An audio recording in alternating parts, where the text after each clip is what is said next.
Hello, everybody, and welcome back to the Pop Marketing Podcast. I'm still Joe Cox, the Pop Marketer, and today I'm so excited to have Dr. Payne back on our show. I'm so excited to, after a few years, I think, to kind of revisit, to talk to you again, because you're always full of such awesome insights. And I'll say Kevin Payne, Dr. Kevin Payne, is a scientist holding a PhD in sociology and psychology. Totally a professor, an educator by heart, because he teaches me something every time that we talk, and always has. An entrepreneur, technology consultant, a pirate. Just Of course. Pirates are just it. extreme entrepreneurs. And I do, absolutely. And I do kind of want to get into fandom a little bit too, somewhere in this conversation, and how that happened. But there's a few on top of that since the last time we talked. Now, a skydiver instructor logging over. Well, we were talking. I have 500 jumps, but it sounds like it's more like 600 jumps now. Mm-hmm. Yeah, about 600 now. And an author with a book releasing, I believe, next month. Your Life Lived Well, The Science of Crafting a Good Life Under Chronic Distress, Pain, and Illness. And I think that's going to take the corner, kind of the centerpiece of our talk, but maybe not from the direction that you think. It's really talking about, from the last time we talked to you, from going from chronic cow and a book that's more science-based and something you're really comfortable with, to a place that's more personal, has more of a story, and thus more connection with an audience. Yeah. How you doing, Dr. Payne? So good to see you again. You look absolutely great, and I'm glad to see you're doing well. Well, I am so delighted to catch up with you again, Joe. I really am, because you're just one of those humans that I instantly liked when I met you. And so, as you said, I think it's been about 3 years since we've sat down and done this. So I think this is just going to be a huge amount of fun. I want to discuss the book and your journey to the book, especially the aspect of your journey to that kind of rebranding, moving from like a place of comfort, which is more of a science-based book, which I believe it still is that, to moving towards more of the story behind it, and your personal story being included into that. But first, I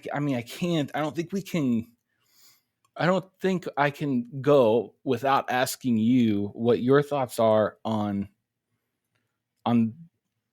culture and society over the pandemic, and how relationships have changed a bit. And I was telling you this earlier, it feels weird going through history or going through a historic moment. It's hard to, it doesn't feel like it does in the history books whenever you're being told that, but you're going through something big, and you never know quite what's on the other side, or how big of an effect this will have long term.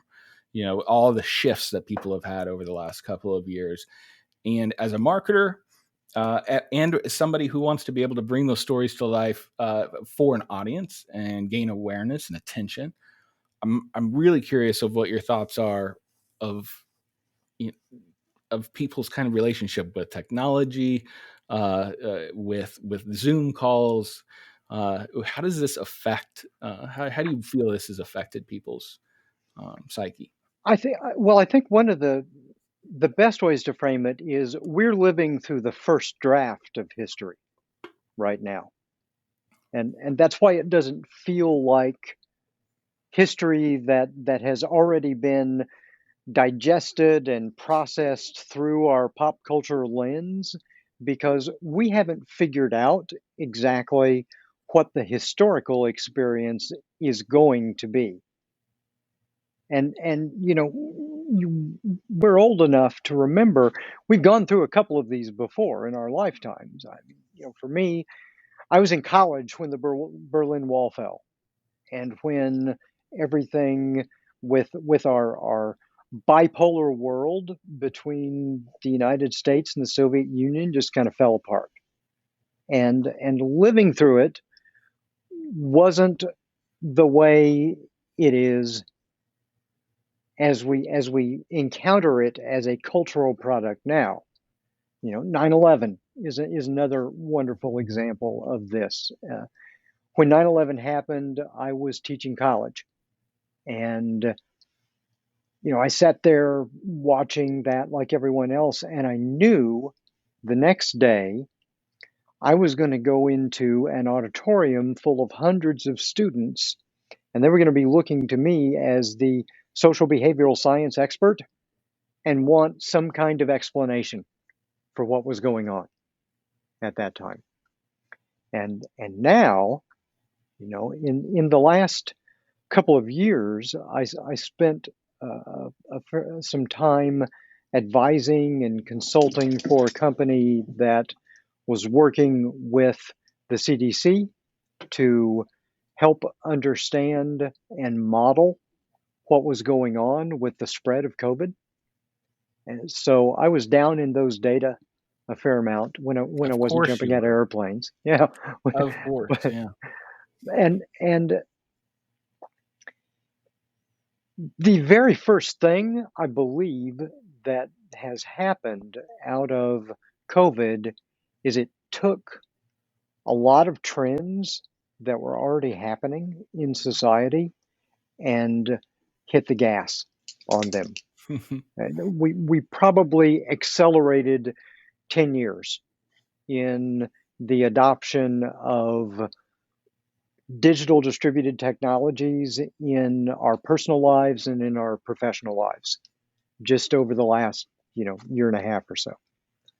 And we're not going to be going back. We're going to, because people love having some flexibility if they can. And people love not having to be in the office if they can. And it's not that we don't like hanging out with our coworkers. I mean, there's always Phil in the next cubicle who's kind of a jackweasel, and you want to avoid him. But other than that, uh, what what we do like is that we don't have to be front stage all the time. And that's what we really like. We like because being front stage. So, I mean, think of our lives as front stage behavior when we're out there putting on a show and we're being the best version of ourselves, right? That is appropriate to whatever venue we're in. Yeah, And then we're we've got on. back. You're on. Yeah, Yeah. we're on, and we've got to be to a certain degree. It's Hmm. all about impression management. And then we've got backstage where we can take a deep breath and relax and maybe sit around in our jammies or whatever it is, and and that is less stressful. That is easier for us. It doesn't take as many cognitive and emotional and physical resources to do that sort of thing. So people have found that if that is a possibility for them, they really like that.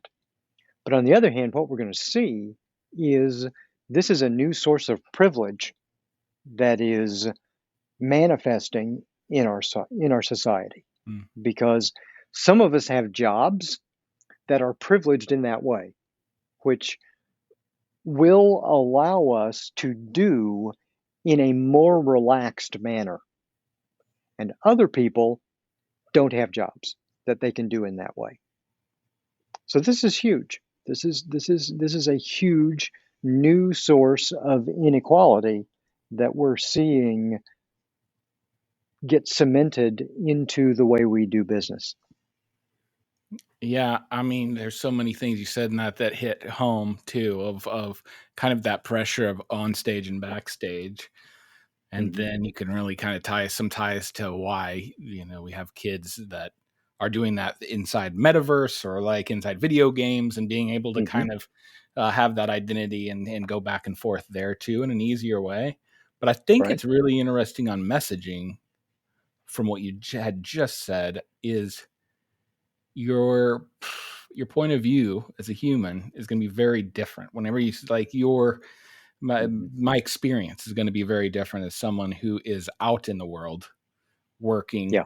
because I need to be out there versus somebody who is having an experience of being at home doing things from home, which offers a new group of challenges of Hmm. kind of finding that balance between that on stage and off stage. But it almost becomes a gap. Well, it becomes a big gap on messaging. Harder for a brand to have one message serve everyone's condition, right? Yeah, indeed. Serve that. Indeed. And lots of opportunities, I think, out there as we move to understand. I see a lot of it. It's tough whenever I'm talking to clients, especially as of late. It's tough to remember about that, how much of a split that is, and two differences in people's worlds right now. It is. And one way that we can kind of distinguish the experiences that we have is some people have the opportunity to live in a world where the world is doing more adjusting to them than they are adjusting to the world. And other people Mm, live in a place where they don't have that kind of influence. And so they have to spend more of their lives adjusting to the world that presents to them. And that's a really massive difference in our fundamental experience because one of the things as humans we all need to feel is a sense of agency. We need to feel like we have some kind of control, like we have some kind of influence on mhm. the direction of our world. And that's why so many experience based brands have become so popular, especially in the last 50, 60 years, right? Because what they're doing is they're packaging a, a safe, consistent, predictable version of an experience. And if you don't have all of the money in the world to change the world, you can buy your prepackaged experience of a world like you would like it. I mean, that's Disney's bread and butter, right? Yep. And they are the source for all of this, and they probably still do it better than anyone else. Yeah. So that almost becomes the product. Yeah, it is. And I would argue that from a psychological perspective, the experience you have is always the product Mhm. because humans really are only interested in there are only six feelings that when we look back on them make us feel like we've lived a good life. Do we feel happy, satisfied, functional, engaged, meaningful, and secure? Not all at the same time, but we have to keep coming back to each of those. And if you as a brand can anchor, okay, this is the meaningful feeling that somebody's going to get. This is security. This is whatever. And they're not in any particular order. They're just all out there. And we have to have them sometimes. And And that how do we feels get universal. That's human. Yeah, that Human. is human. That is human. And we see that in data from people in whatever culture. Well, I'm curious. Like I said, I'm always learning something, and I always like burning it down, boiling it down, right, to those Sure. essence, those essence pieces. I think that the big one that I have posted up here was that give people a sense of delight, right, like or surprise. That Hmm. sense that we're always looking for that sense of surprise. But in a time after, and I agree, we're always looking for that, searching for that. It's almost like a dopamine hit Hmm. of finding something new or novel or whatever that may be. But do you think that it's shifted a bit to safety? To I don't want to be surprised. I want to be more. I want to know what's coming down the road. Do you think this shifts us for long term towards that point? Because I also have to think like it feels very, especially people that are privileged enough to have the experience of being in their homes. The home has taken on a bit of a tortoise, more of a turtle shell Hmm.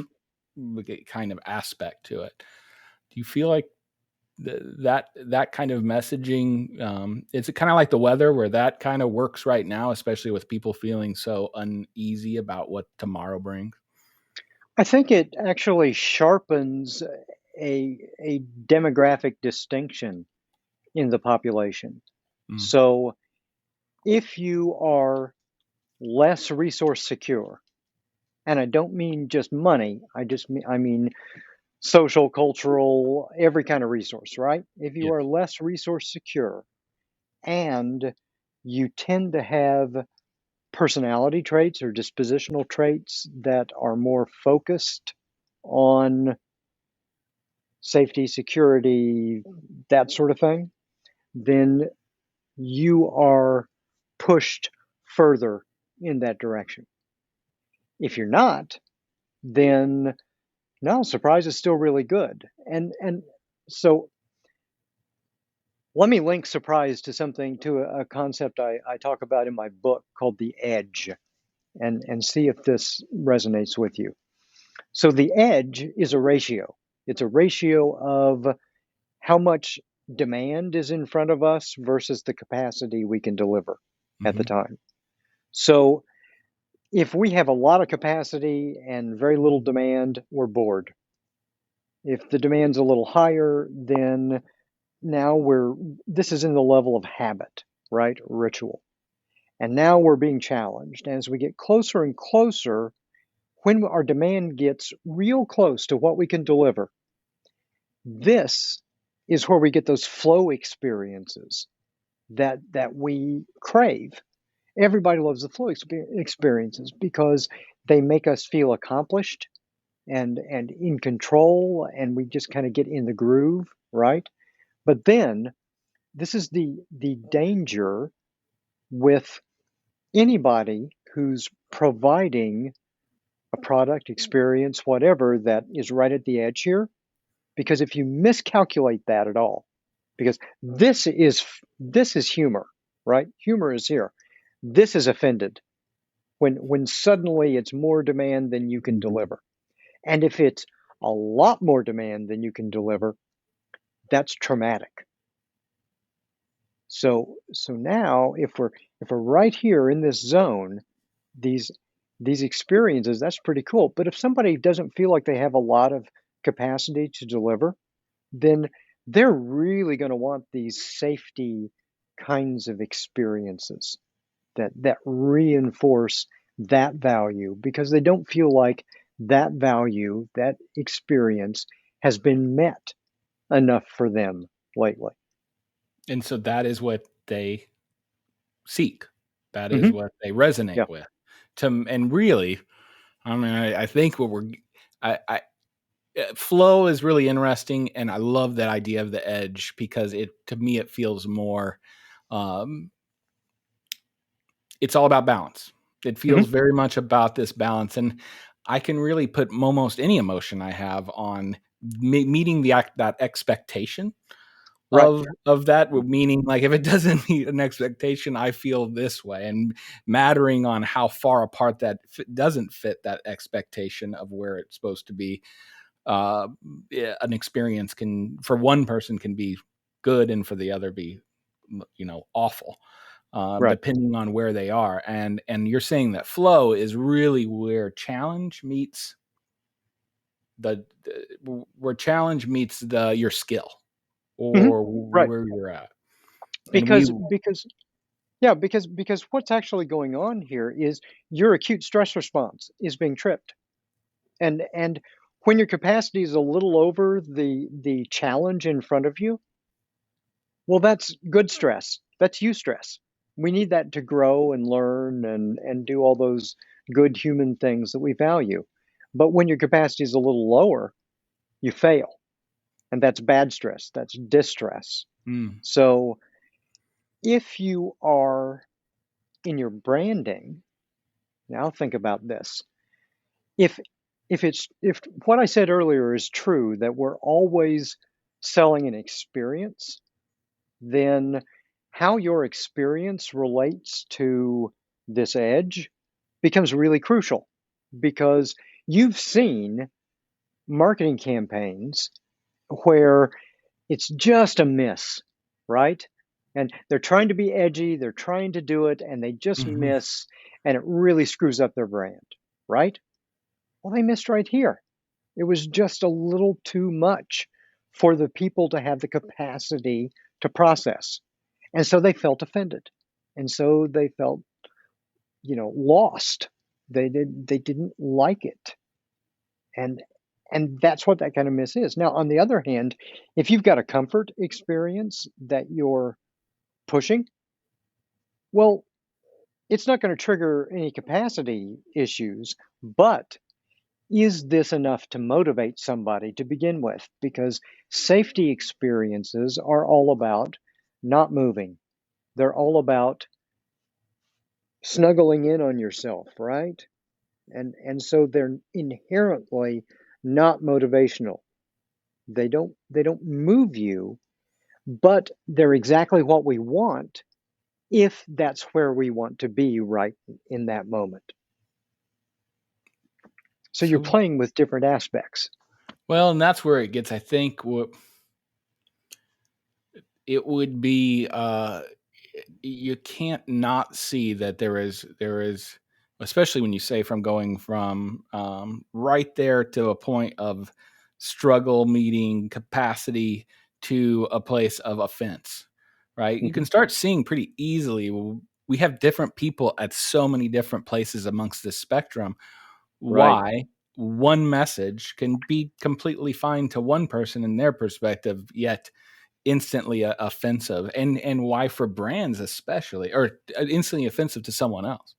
So you Right. can Right. see where we're finding that edge is, see, for whenever you're not in that safety place and you're more into the trying to find that edge, it's not just trying to find an edge for one person, it's trying to find an edge for large Yeah, it's the audiences. edge that is shared by whoever it is you want to, bring into your conversation. uh, it really is fascinating, and how quickly we are so. I've been thinking about this one a lot, and it's how good we are at change as a creature. We are Hmm. so good at quickly taking a change in our ecosystem, in the things that are around us, and changing quickly to that becoming the norm. But we Well, I hate was. change so much. We are creatures that really just, no matter how much somebody says, I love change, Yeah. I know what you're saying, but nobody, Uh-uh. why is it met so, why is change such the skill we're so good at as a creature, something that we are, Hmm. so at least instantly, not threatened, but, well, No, it is threat. It is a threat. mm, It is that threat response, but it's because we fear that we're not going to be able to succeed at it, mm. because when we are unknown, we fill in the blanks with the worst possible possibility. That's just not me. Okay, good. Yeah, but I mean that's more people than not, Mhm. and I'm not like that either, but I tend to be like, yeah, sure, let's try the new thing, you know. And what I think is really interesting here is I reflected on that a lot in the last couple of years, becoming a skydiver, because flinging your body out of quote unquote a perfectly good airplane, as everyone says, nobody ever says just an airplane. Talk about a cultural trope. They always say a perfectly good airplane. Always use that phrase. So and we always respond, there's no perfectly good airplanes. But when you fling yourself out the first time, I mean, your little primal cave child basal brain is just Screaming. screaming. Yeah. It's saying, no, don't do that because there is nothing remotely natural about humans flinging their bodies out of airplanes. That is like one of the most unnatural things you could ever do. And yet, once you do it tens, hundreds, thousands of times, it becomes natural. I mean, now for me, it's now you have a totally different experience because your awareness expands, your senses become heightened, your reflexes speed up, your sense of time slows down. And now you're not just falling through space, you're directing yourself. You're freaking flying through the sky like Iron Man. And who doesn't want to do that? And True. and and so that we can become so adapted to something that is so foreign is just amazing. I think that brings up a great time for us to move towards what you've been up to for the last couple of years with the book releasing here next month. And we had talked Hmm. in 2019 Yep. and when you had a different version of that book that was Hmm. about to come out with Chronic Cow. Yep. But to remind us where you were in 2019 and Sure. take us on that kind of personal journey until we're sitting here talking today. Sure. So I had several different brands. So I was going to call the book Your Life Lived Well. The company was called Chronic Cow, and it had a very sweet, comforting kind of branding around it. And it was one of those things that I knew there was a chance with that branding because it wasn't a branding that people got immediately. You had to have a little explanation with it, but it was extraordinarily divisive. Talk about that edge, right? Because some people really got it. And the whole idea behind it was when you have a chronic illness, too often people think about it as a monster that is living in their body with them. And don't think about it as a monster, think about it as a cow. She's big, she's bulky, she's smelly, she gets in the way, but you can handle a cow. Some people really got that and it resonated with them. Other people were offended because they thought it was diminishing Hmm. the experience of it. And it wasn't so much the people who were living with chronic illnesses that responded that way, it was their loved ones and caregivers and medical health and wellness professionals who didn't get the humor. So I had that, and I had the Chronic Life podcast that was, still another brand. So I got feedback on the manuscript from the book, and everybody liked what it was, but it was like one part my story, 6 or 8 parts science, right? And to be truthful, I was glossing over some of the really bad parts in my own story. I was protecting myself. And everybody said, great science. You know just as well as we know that it's got to have the story to really resonate with people. Because if it's mostly science, then that's science me talking at people or down to people. And I don't want that at all because I've lived this for decades and I have all of the compassion in the world for people who share this journey with me. And so I realized I was not yet the guy who could tell that story. Hmm. So I realized I had to be, no matter how well I was doing with other things, I had fundamentally become afraid of my own body because it had betrayed me in so many ways. And I was pulling myself back and protecting myself. And I realized I can't be that guy and tell the story I need to tell and help people in the way I need to help them. So I decided I had to do something for myself. And for me, that was going back to skydiving. Now, I had wanted to be a skydiver from the time I was a little kid in the 70s. In the 90s, I started the training for the first time. And I came back then in 2019. Okay, so a lot of life had gotten in the way. It was education, family, kids, career, and then eventually health.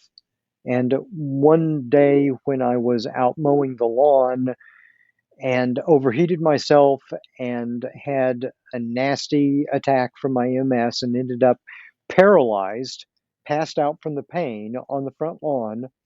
When I woke up, I'm looking up at this beautiful, bright blue, clear sky, and I had this errant, weird thought that just kind of ran through my head. What a beautiful day for skydiving. And then I thought to myself, I can't even walk. I am never going to skydive again. So for me, trying to go back and figuring out a way to reclaim skydiving and become, get this childhood dream and make it a reality and become a legit skydiver.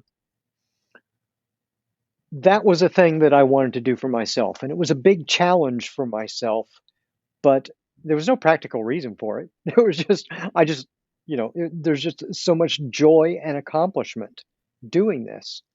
So I said, I'm going to figure this out. So I went back in 2019, and at first I did not tell anybody at the drop zone that I had MS, because 99% of the time, nobody can ever tell that I have MS. And I got a few jumps in because I had to go back and start all over again. And I got a few jumps in, and I wasn't progressing the way they were expecting people to progress. So I'm sitting down doing the debrief after one of the training jumps with an instructor, and she had thousands of jumps. Okay, she'd done this for a while, and she sat down in front of me, kind of wild-eyed afterward, and said, "Oh my gosh, that was the most terrifying skydive I've ever been on." He said, "What's going on with your legs?" Because my legs were out of kilter, and when they're out of kilter, you start. You remember like that scene toward the end of Captain Marvel, where she's like flying out of the space, through the sky, and they've Yep. got that. That's how I looked. I've got it on video. I mean, I looked like that. That's what was happening. She said, "Oh my gosh!" But then at the very last instant, I got myself stable, and I pulled on time. So she said, "What's going on?" And so I explained that I have MS and I can't feel my legs below my knees and I've got some issues there. And she's like, "Wow." So at this point now, all the teachers know, all the instructors know at the drop zone, but I already had several jumps in and they knew I was going to be able to do it safely and save myself, right? So Yep. so now it was okay. So it normally takes 25 jumps to get your A license in skydiving. That's your first license. It took me 47.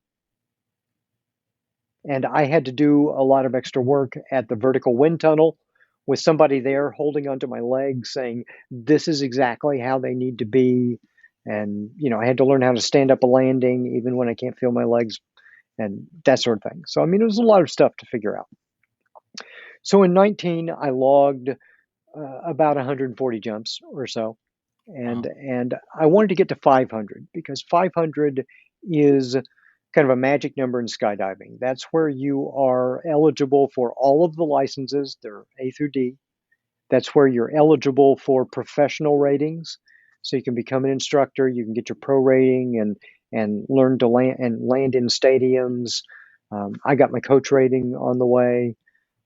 So I said in 2020, I'm going to set myself the goal of logging at least one jump every day for an entire year.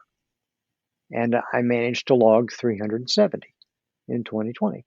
So that's tripping my acute stress response every day and saving myself, even with my wonky body. And that is one of the beautiful things about skydiving, because think about this. So if you look at this image on the cover of my book, that's at 5,000 feet that image was taken. And I am doing the wave off there. And that's a gesture every skydiver knows. There comes a point in your skydive where if you do nothing, so you come out of the plane, you do nothing, you're going to die, right? Because Yes. the ground wins every time. So at some point in your skydive, you have to make an active choice to choose life. And how often does our day-to-day life that we're mostly sleepwalking through put us in a position where we actively have to choose life? And that's one of the most cool things about skydiving. So I'm waving off because I'm telling everybody in my airspace I am now about to take action to save myself. And then you deploy your parachute. And that's the story of this book. I want people to understand when they pick this book up, they may feel like they're in free fall in their own life, that they're completely out of control, that there's nothing that they can do about it. But when they pick up this book, it's about actively choosing to save yourself. So, When you went back to it, mhm, did you go back to the book? Did you put it down, hit pause, I and did. full focus? When you went Hmm. back, Yeah. did you feel like while you were making these jumps and everything, did you start feeling like I'm feeling more of that person that has a story who can come back to this book and this is going to be part of it? Was skydive did you Yeah. know that was Yeah. going to kind of take the narrative, or at least the I, human narrative that helped weave the science and mhm. humanize the science behind it? I did, and I knew because my so on the one hand, I knew that I had to feel accomplished at something that I didn't think I was going to be able to do. And I Mm. really legitimately didn't know whether I was going to be able to get back to skydiving. I didn't know. I expected I could fail out of this. But I needed that success in order personally so that I felt comfortable enough to share how awful my life had gotten. Because there was a point in my life where my condition had gotten so bad. I had, it was a cognitive exacerbation, which meant that I couldn't do stuff with my brain that I normally do. And that's really crucial to my personal Yeah. identity. Identity. Yes. Yes. Yeah. Yeah. And and my family, my wife and kids decided that I was more trouble than I was worth and left me. And my beloved dog even died Mm. traumatically in front of me. I mean, I literally had nothing to hang on to. And I came to the point in my life where I felt like there is nothing about this life that I am interested in living, and I can see no way from where I'm at now to make a path to something that I am interested in living. And I'd just about given up. And it really was that bad. It really was that dark. And so when I went back to skydiving, it was about I will give myself one more chance. I will go back, I will develop a beginner's mindset, I will do something that I am not naturally going to be good at, and I will build myself the confidence to know that, yeah, I can fling myself at the earth every day and I can save myself every Mm. time. And and once I had done that, I felt like I had a story worth sharing. And was that actually taking the advice from what you had, the data that you had in the book Yeah, originally? it was. It Yeah. was. It was. Because there were lots of the things in the book that I had put into action in my life. and they had helped in a number of ways. But there was this one big thing that I really needed to accomplish for myself so that I could feel authentic in the advice that I was giving Mm. other people from the data. It was like, I really have to do the hard work and get to this point. Yeah, to confidently spread the message, right? And Hmm. to share the story, share not only the data inside the book, but the story that goes along with it. God, isn't it fascinating how much a human story just brings people, just It really clicks. is. It's real, and It is. it's really my favorite part. Well, I mean, stories are my favorite part of being a human in general. I think that's all a lot of us. Yeah. But how did this change? How did this kind of shift from when you got feedback from the manuscript originally, and then Hmm. you came back to it, brought the story into it, and had people start to kind of read that story and intertwine that kind of, A and B brain side of your brain, or the emotional with the data. How Yeah. was the Yeah. response? How was the response from The that? the response has been absolutely overwhelming and encouraging. I started putting this out there at the beginning of December, and I know, I have no idea what the typical numbers on this are, but I'm doing one or two media hits a day, every day, 7 days a week since then, and I'm booked for months out. Mm-hmm. And for me, it's like I don't care about sharing my story. I care about getting the science to people because Yes. that can really help them. But if if as the social and behavioral scientist, I also know that humans are concrete and we are narrative creatures and we are driven by story. And if if I have been able to get to a place where I can be completely honest about how low my story went, and if that helps encourage somebody else, and if that gives them the motivation to look at the book or the classes, the curriculum, all the other stuff that we do, and they so that they can get something helpful out of that, then I'm willing to share that story. Yeah, I want to check out the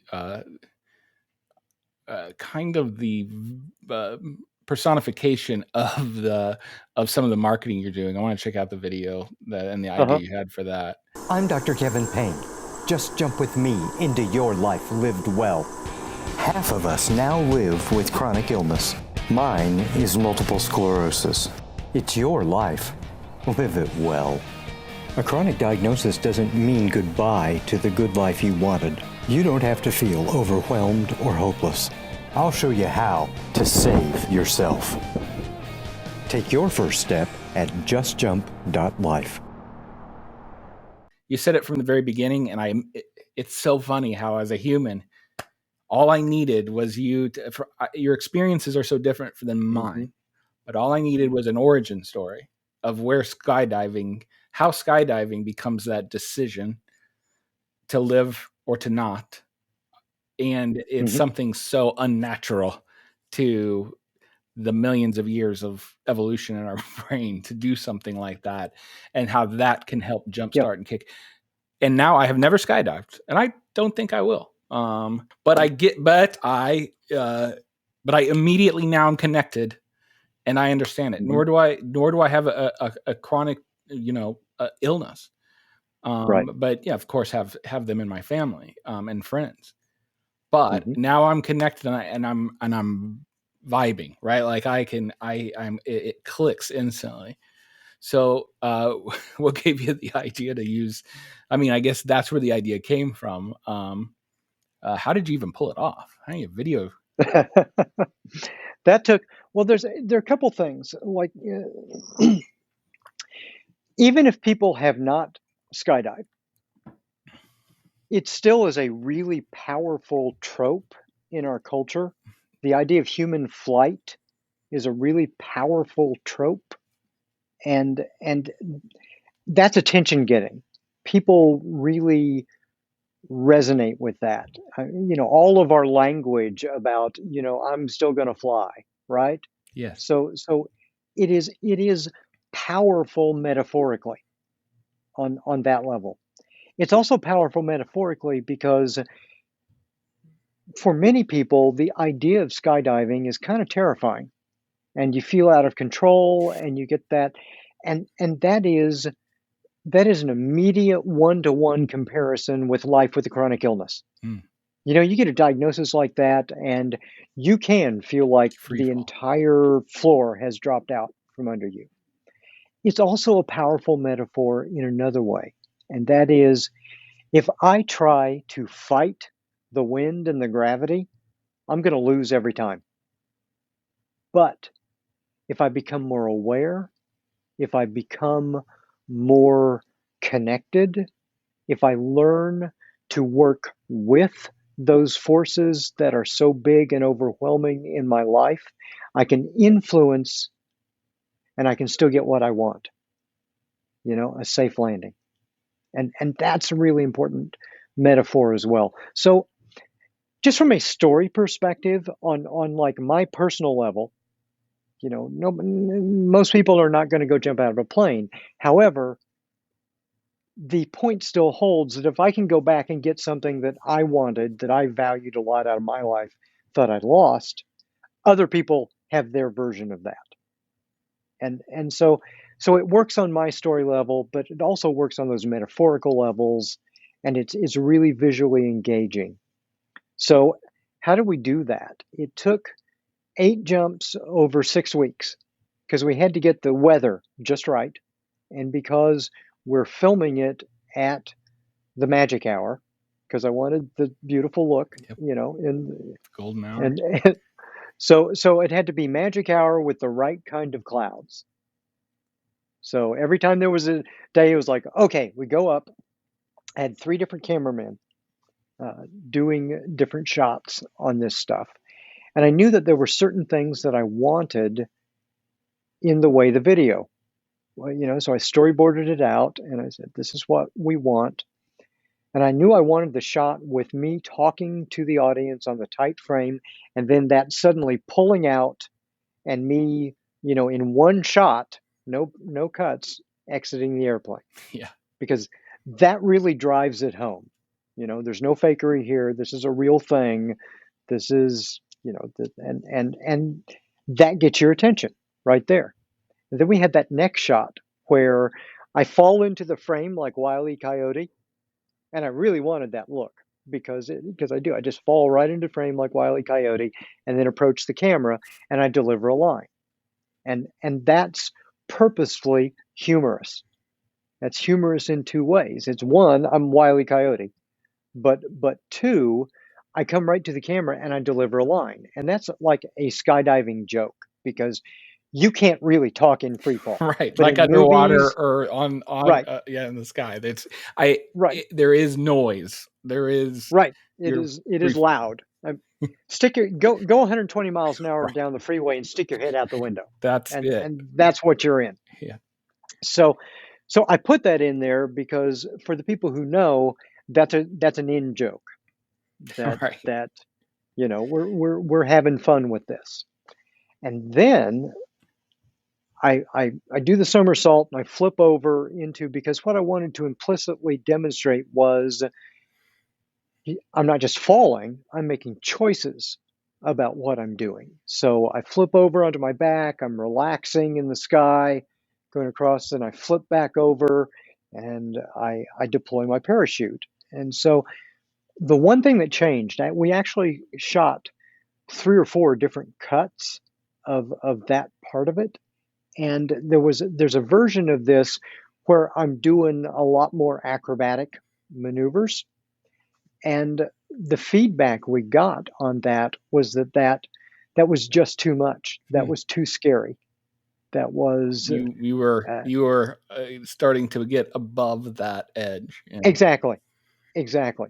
But when I flipped over on my back and I'm just relaxing across the sky there, that they liked that. And then, flipping over and deploying my parachute and getting that shot where it keeps me in frame all the way. The way the cameraman does that is as I'm deploying, because he's right here, we're actually not that far from one another whenever that happens to get it in frame the correct way. He actually flips over on his back to keep me in frame because I'm suddenly slowing from 120 miles an hour as that canopy opens to, maybe 30 miles an hour or so. So he's got to flip over and get that. And pretty abrupt. Yeah. He's still falling. Uh-huh. Yeah. Right. There's probably, I'm just thinking of it. This is dumb because I'm sure this has been a thing for a long, long time, but just the choreography of filming and video with is a skill set. It's a huge skill set.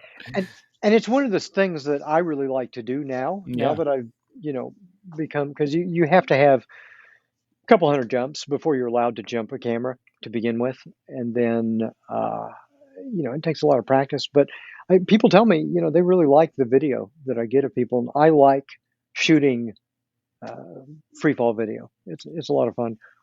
Yeah, that is it's a whole new thought of the maneuvers you'd have to do and the thinking you'd have to do while in air to be able to get the shot you want and to fulfill whatever you're wanting to get accomplished in that. It's really interesting. And like I said, I always learn something when you're on, or like 7 or 8 things to where I have to, I'll be listening to my own episode of this a couple of times. When does the book release, and can you pre-order now? It releases on February 7th.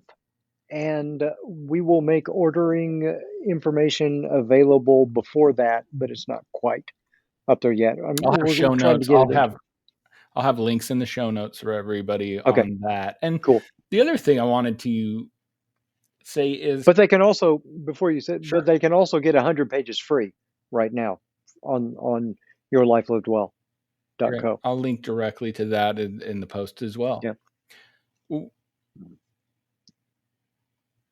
I think that more people, I connect with with the message, and I think there's already a very large audience. I think people would be surprised how large the audience of people that live not only with a chronic illness, but also are caretakers or connected with those. I think the numbers would probably surprise most people that aren't inside there.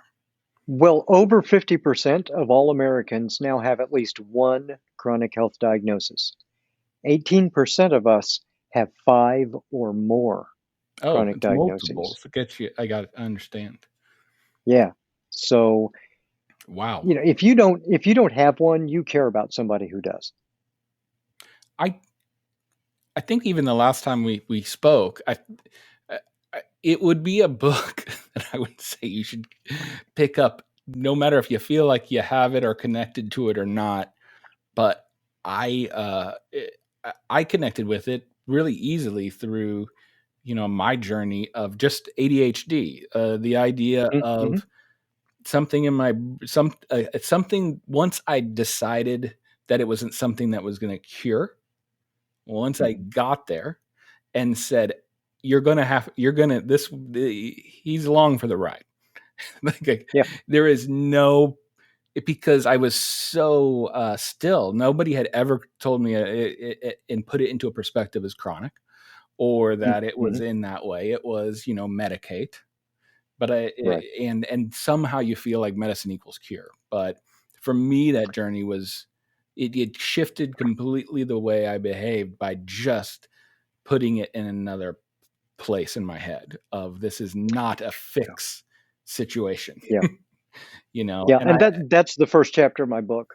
That's what we start off with. This idea that, if there was a medical solution, we wouldn't have chronic conditions. So medicine has no solution for us. They can help us maybe manage symptoms Mm-hmm. or something like that. So what that means is we have to stop looking at health. We have to start looking at quality of life. And we have to think about a really broad sense, because it's not just a little list of medical signs and symptoms. It spills out into how we think, feel, behave, relate, operate in the world, all that stuff. And it doesn't just, the direction is not just one way. What that means is we can adapt to all of those other things, and those can feed back into improving our quality of life and health as well. And those are things we can have some influence over, even if we don't have any influence over a health condition. Yeah, finding the things you can control. Mm-hmm. And worrying and figuring out how to affect those versus the things that you can beat your head against 100 times. See, Exactly. we get marketing, we get branding, and we get life discussion from you when we have you on. I always enjoy it. Enjoy having you on, and thank you so much for spending time with us here at the Pop Marketing Podcast. And I'm looking forward to reading the book here in the next month, and I know you'll get a ton of success. So looking forward to seeing you next time when we talk about the metaverse, because I really want to hear your thoughts on. I was actually talking to a sociologist at my last speaking gig, and who grabbed me out of the audience and was like, what is the you could tell it grabbed him, right? Like, what is the effect of blending digital life with the more of the digital life with the real life, right? And when we have that conversation, I will pull, I kid you not, I've got the original edition of Neuromancer sitting on my shelf that I got in 1984 when it came out, just because I was interested in it. Yep. So I've been thinking about that for a long time. That's that was my talk. It was, this is not a new idea. And if you're somebody like me, from Tron to Neuromancer, got it right out here on the shelf. Snowblind, got it here on the shelf. Like, all of those things have been an idea. We just haven't. Our brains were ahead of our we're just getting. But that's like so much speculative fiction. Science fiction is always running a little ahead of us and pointing the way. Yep, and we know this. It's Star Trek. Yep. Good grief. The whole thing. We just, and that is the talk, is that we don't see it as something completely new. See it as, this has been a spectrum of shift. And if you look at kids and how they're playing video games in that world of inside of another world and identity and how that all works within there, they've already, it's not gonna happen. It's already happened. In 1997, I was one of the first college professors on the planet to teach a course about this. I introduced a new course called cyber sociology at Mizzou in '97. In '97, where we still on AOL, I think, in '97. I knew I knew if I scratched that, we would go down the rabbit hole. So now we have an excuse to talk again very soon after the success of the book release. So thank you again for coming on, and looking forward to having you back on the Pop Marketing Podcast. It's always a pleasure, Joe. Thanks so much. Thanks, everybody, and thanks for joining another episode of the Pop Marketing Podcast. We'll be back in a couple weeks. Thanks.